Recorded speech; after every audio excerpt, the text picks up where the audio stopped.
pala sobrang lapit. Kung alam nyo nga pala, no nakarang araw, nag-shoot nga pala kami ni Shalane sa planta. Sobrang tagal namin dun. Siyempre, napagod din si Shalane dun.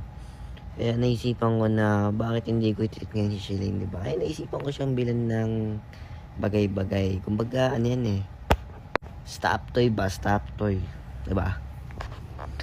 Bibilan natin siya ng stop toy ngayon kasi alam niyo minsan kailangan din ni Shalane malambing-lambing ng stop toy, diba? Kaya bibili tayo sa SM, mag-ilamos lang ako tapos tara na. So ito nga guys, napag-base na nga pala ako at syempre pupunta na tayo sa mall. Let's go! So yun nga, mag-abang muna tayo ng tricycle. Okay. Meron na. SM po.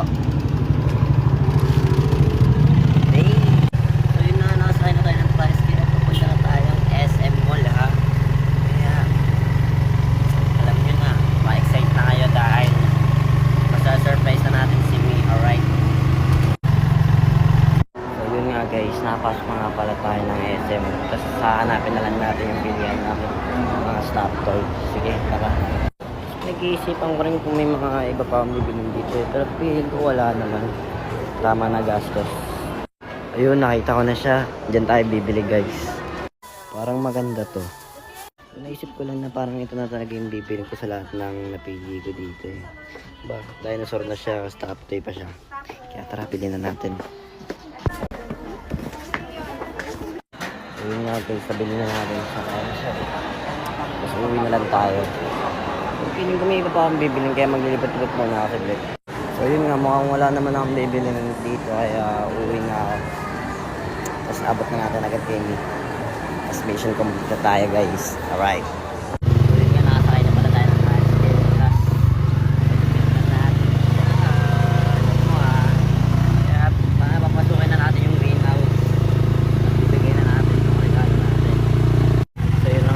Malapit na tayo sa greenhouse. Dito na lang po.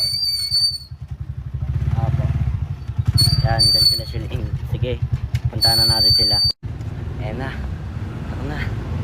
Tara na. Wait lang, isin muna natin yung buhok natin bago tayo magpakita. Goods.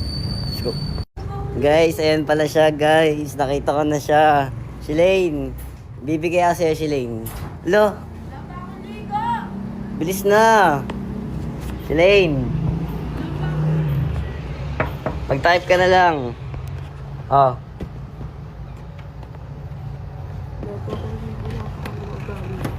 Ayaw mo pa? Ewan ko.